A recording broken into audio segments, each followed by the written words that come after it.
Hey there, friends. Dave Politis, Can-Am Missing Project, copyright edition for our video channel. Thanks for being here. And this is a missing person segment. And this is a humdinger. A humdinger. First of all, thank you for all the kind comments that have been posted on the last several videos. I appreciate those. I'm still stunned at the number of people who are being unsubscribed against their will, and the number of people that are not receiving notifications of my videos that are up. Please, as you look at the screen, on the bottom of the screen there it has a couple of words. One says videos. If you touch videos, it'll take you to all my videos. And we're approaching, getting close to 600 right now. And most of my videos are timeless. They involve many disappearances that are seriously never solved. So there's really no rationale to follow the momentum of how I post the videos. You could have started with the ones that Ben and I did together to the ones today, and they're timeless, like I said. But commenting, many of you have asked the same sort of questions, and it's obvious that you aren't reading what others post underneath the videos. I love your comments. They're great. I get tired of answering the same comment 10 times, and now I've started to put just read the comments. And I wish you would, because the villagers here are smart people, and you can learn a lot by what they're saying, as I have. So that's my one comment. Now, this case, one case, and you've never heard of this case before. It's never been talked about. It's not in the news. And when I started to get into this, it took me several days to grasp the totality of this disappearance. Now, it happened just north of Los Angeles, in the San Joaquin Valley, up in the mountains to the east. There's a city called Victorville. Let me say something about Victorville. I've been there several times. It's a strange city. They've had every kind of oddity happen there that you can imagine. UFOs, Bigfoot, everything. And I knew this the last couple times I've been in there. And all I can say is, it's a strange place. And if you ever get a chance to go there, stop in. But this disappearance, let's talk about it. It involves a young girl named Susan Ramirez, 23 years old, went missing June 8th, 1980, at a place called Deep Creek Hot Springs, about 15 miles southeast of Victorville. There's some things about this that are geographically very interesting to me. So here's Victorville. And across the valley, this is Deep Creek Hot Springs right here. This is Sherwood Lake. And this right here, friends, is Lake Arrowhead. That place right there has tons of significance to me. And why, you ask, Dave? Well, first of all, it's 15 miles from here to here. So from here to here, it's about 8 miles. And why is that important?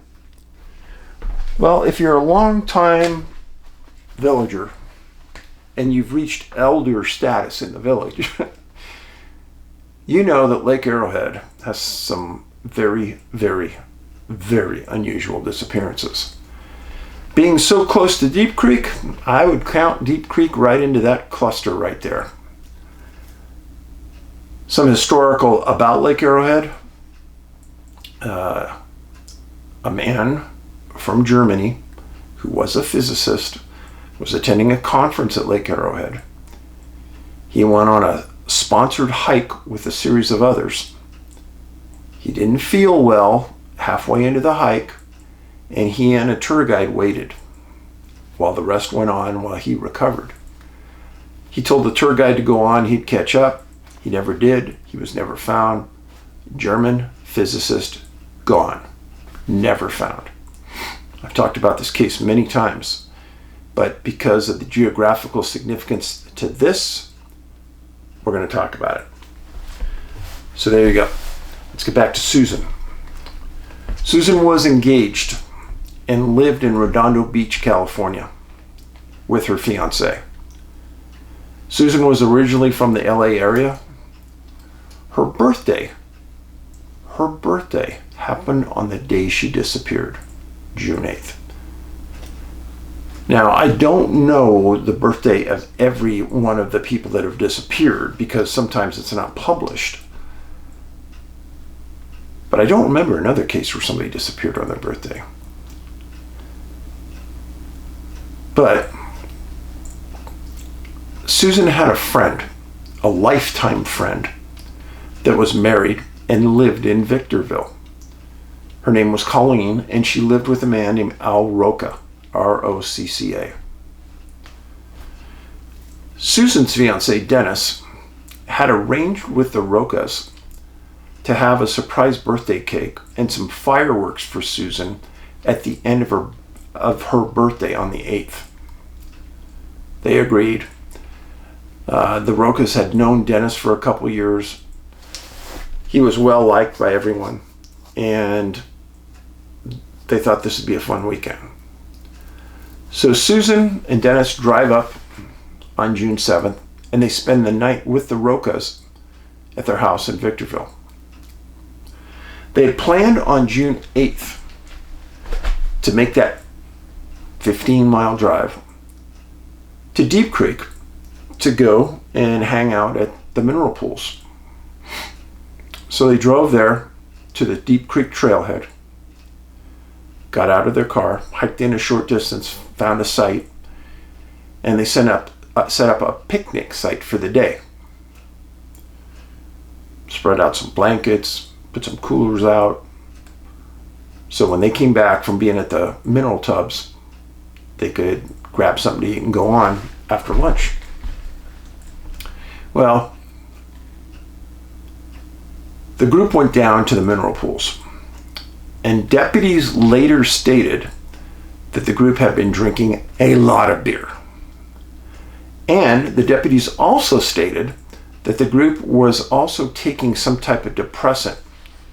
It was all denied by the group later, but the deputies were adamant that they had.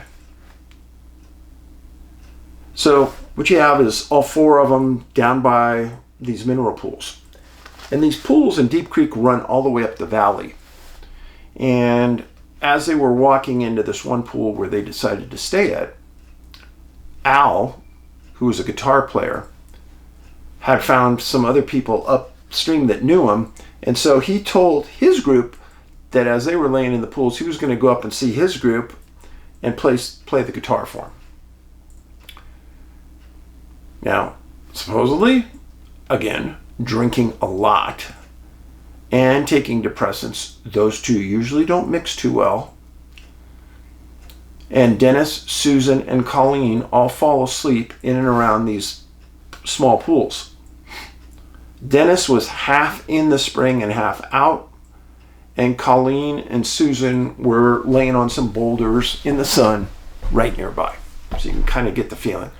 And Al was 50 yards up with this other group. You got the scene.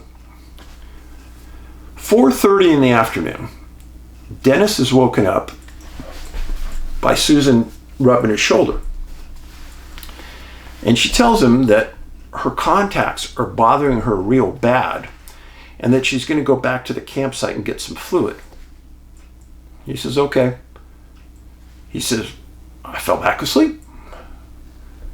Well, at 5:30, an hour later, Colleen wakes up and Susan's gone, Dennis is gone, and Colleen decides to go upstream to find her husband, Al.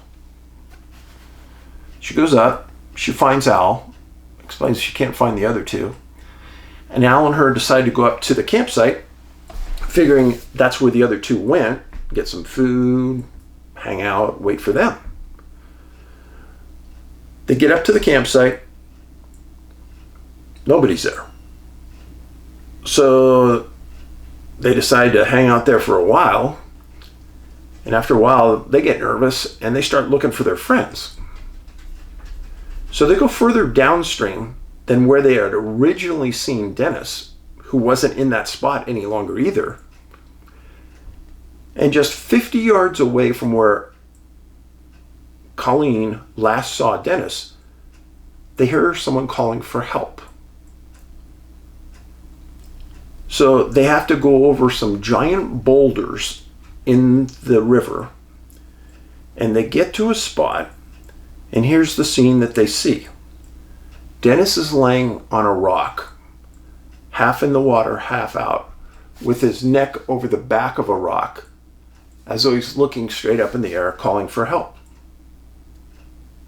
Colleen and Al come over, and as they look over the top of him, he has 3 large gashes in his forehead.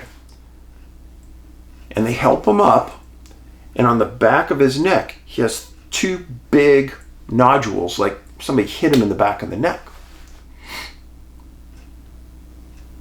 And Colleen says, "What happened?" And he goes, "What happened? I don't even know where I'm at." And they said, "Well, you're about 50 yards from where Susan, or we're from where we were last all fell asleep." He goes, "Well, I don't remember anything." He goes, "I feel like I got beat up, but I don't feel any, I don't know anything." He lost his memory. So they look around. There's no blood on any of the boulders. There's no obvious signs of a fight. Susan's nowhere to be found. And we have Dennis, who looks like he either fell out of a chimney down onto some rocks, or he got beat up. None of it made sense at that point. So they help Dennis up, and they make their way back to their picnic site at the trailhead. They get there and they go through the same thing that they did before. "What happened? What do you remember?" He goes, "I don't remember anything, but the last thing I remember is Susan saying that she was going to come up here to the car and get some cleaning fluid." So Dennis goes over and he checks the bag where the cleaning fluid was at, and he could say, "Susan never got here. This hasn't been touched." And that made them all real nervous. So then they asked themselves, well, maybe Susan got detracted. There were, other pools she could have gone in, different temperatures and things. Maybe she went into one of those. And here's the part that's unusual, and I want you guys to remember this. People who have been abducted claim that they have a groggy, sleepless feeling, almost like they've been drugged. And immediately after these 3 get back to the car, they start a fire. Guess what happens? All 3 of them go to sleep. And they sleep through the whole night.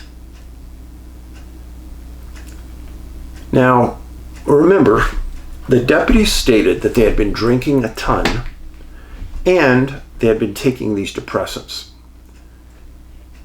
Those depressants don't wear off for sometimes 24 hours. So the residual effects of those may have been involved with this seemingly lack of interest. And they were interviewed later and they said, "We all believe Susan was fine. She was just hanging around down by the pool. She'd make her way up. She was independent sort. No worries." Okay. Well, they stated that they started a large signal fire and fell asleep. Now, the next day, June 9th, they get up. They search the canyon a couple times for Susan. They can't find her. And Al and Colleen decide that they're going to leave the site and drive out and notify the sheriff. And Dennis was going to stay behind and keep searching.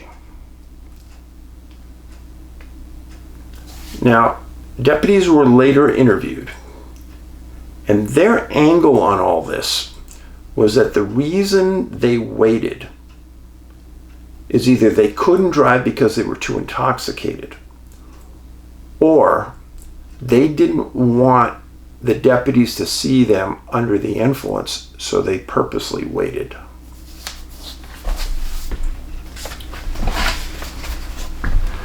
Now, this is Susan Ramirez, 23 years old, the person who went missing.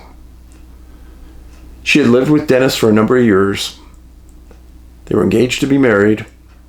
Everybody stated they had a great relationship. Nobody ever saw them argue. Colleen and Al stated that the night before they had a great time. There was no conflicts. And before Susan disappeared, there were no conflicts. So what you have is you have a disappearance in a deep canyon. At least a half mile from the campsite. So in this canyon, you can go 10 miles downstream, you can go 10 miles upstream. But there's only a few areas where you could come out. And those few areas are a trailhead and the reservoir. There's usually a lot of people in those areas. So you're in a confined area. So the best way to say this is a very isolated area. Susan never had a history of doing anything spontaneous, her friend said. She's very methodical, conservative with her time. Never was suicidal, had no life insurance. Her lens cleaner was never touched. And she was a good person. Deputies arrived after they were notified, and they interviewed the trio about what happened. About halfway through the interview process, about an hour into it, the deputy on scene decides to call out search and rescue because they're going to need it. The area they had to search was pretty big, and they probably needed air support. So that night, they got a couple other deputies in there, and they searched the canyon. They talked to people who were in the canyon, and they found some witnesses who said, yeah, we saw Susan in the canyon. She was with that other group of 3 people. Did you ever see her walk out? No, never did see her walk out. Did you ever see the other people walk out? Yeah, I think we saw them at their campsite late, but we never saw her.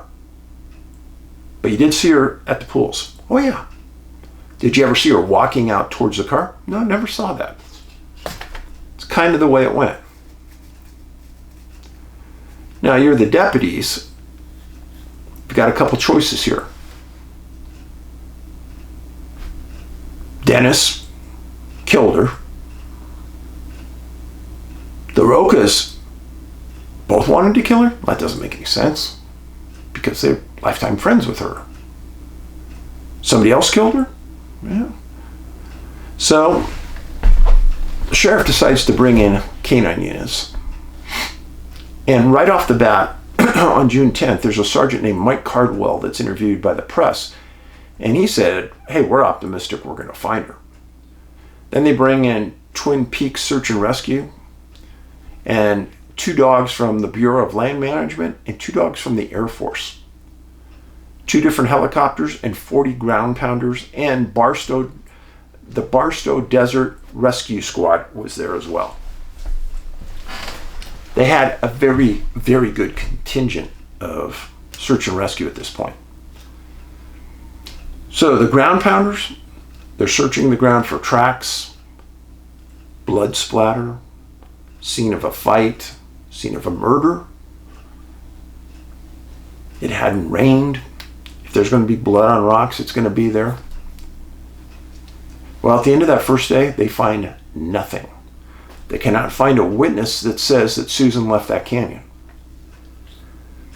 June 11th, Apple Valley Posse arrived and joined the group. Canines reported that there was no scent trail found. The river pools were dragged on this day, and there weren't a ton of them. and the ground pounders searched up that canyon 10 miles. Looking at that river bottom, if you put 20 people across shoulder to shoulder, arm lengths apart, you could probably search that area very effectively. June 12th, detectives from the sheriff's office went to Redondo Beach and interviewed friends, neighbors. Susan's mom arrived on scene, and there was a statewide all points bulletin issued for Susan. And deputies interviewed Susan's mom. Here's what she said. She said she'd known Dennis for a long time, believed he would never do harm to her daughter, but she was highly irate that the group waited till the next day to call her in as a missing person. I get that. But she stayed on scene to help. June 13th, the search and rescue area expanded. The trio were intensively interviewed. There was regional publicity that was scattered all around this area about this case, and witnesses came forward stating that they saw Susan with that trio around the pools. The witnesses also said something interesting. They said that the group was smashed, meaning highly intoxicated. Now, with that witness statement, it makes sense to me why the group couldn't drive out and leave that night. Now, I'll say this again. The trio adamantly denies they used any illegal drugs or any legal drugs. They only say they drank a lot of beer. Okay. That's fine. I get that. The pools were dragged again. The area searched for signs of a fight, blood splatter, nothing. Helicopters flew over the river very slowly, looking for something. They brought out FLIR. They found nothing. And on June 15th, the search and rescue was terminated. Searchers were interviewed extensively by the press because this was a very unusual case. They had not found any evidence of Susan even being there. But the search and rescue commander said, "We are comfortable in saying she is not in this valley." Okay. Several days later, the sheriff calls up Dennis and says, "We want you to come in. Why don't you take a polygraph test?" Dennis says, "Sure, what day, what time?" He shows up. So I've taken polygraph tests before. When I wanted to be a policeman, we had to take them. And mine lasted maybe an hour and a half. And they ask you everything you can imagine. And I'm serious, everything you can imagine. Now, I'd gone to Berkeley.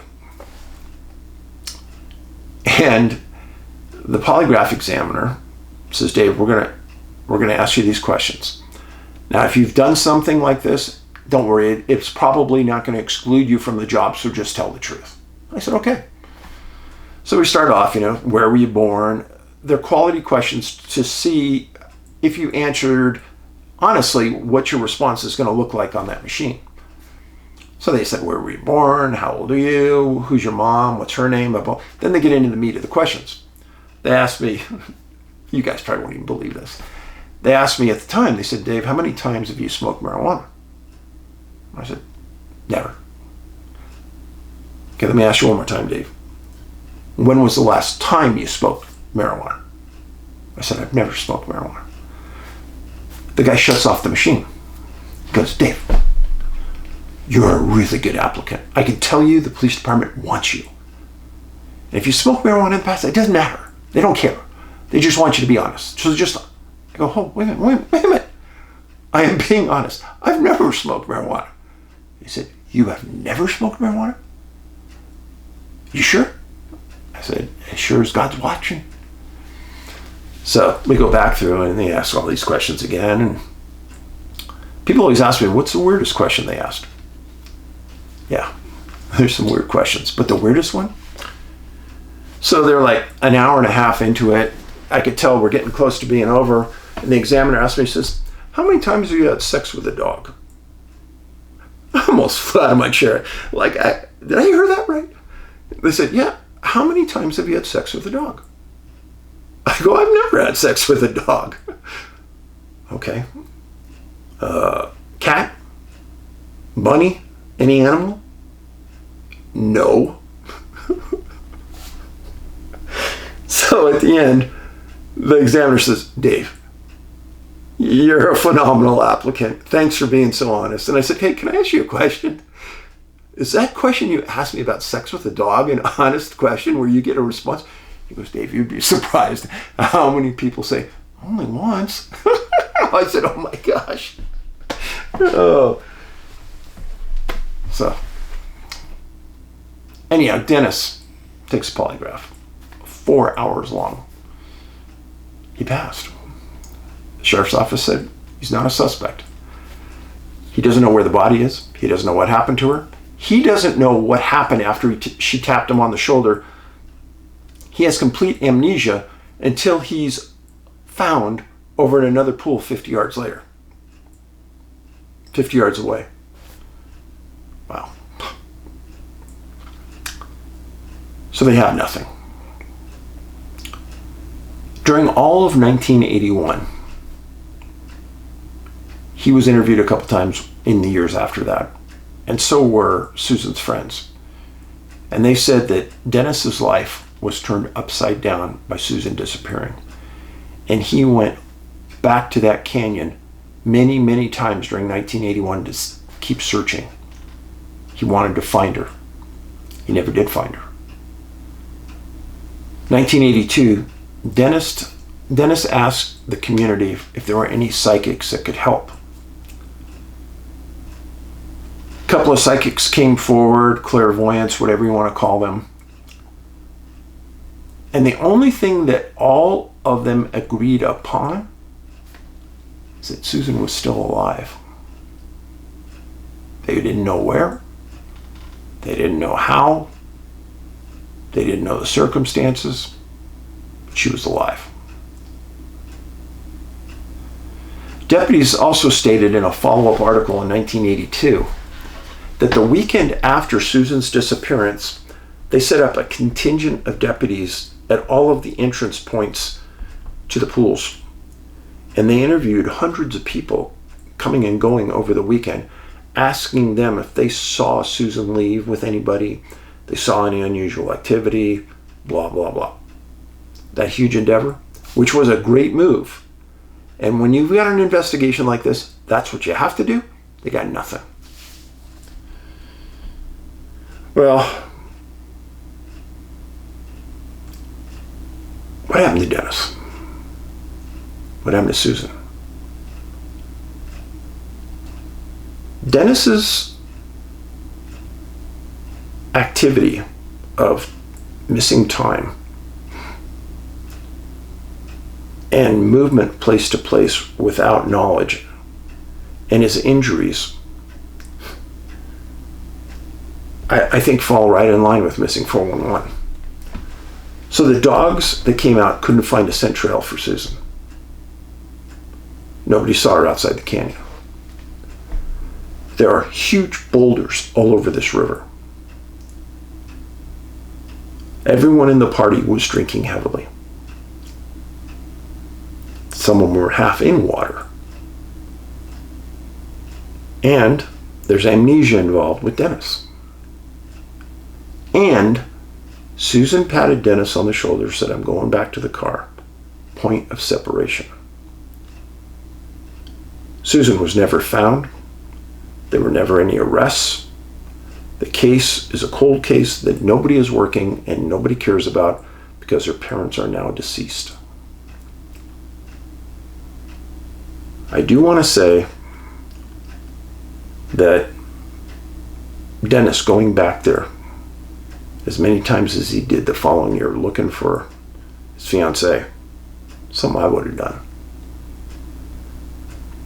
But this case is really intriguing to me Because I think whatever happened to Dennis happened also to Susan.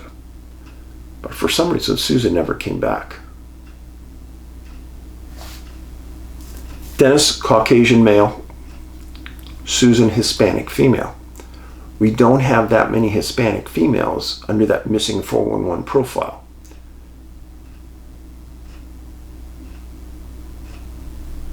Yeah.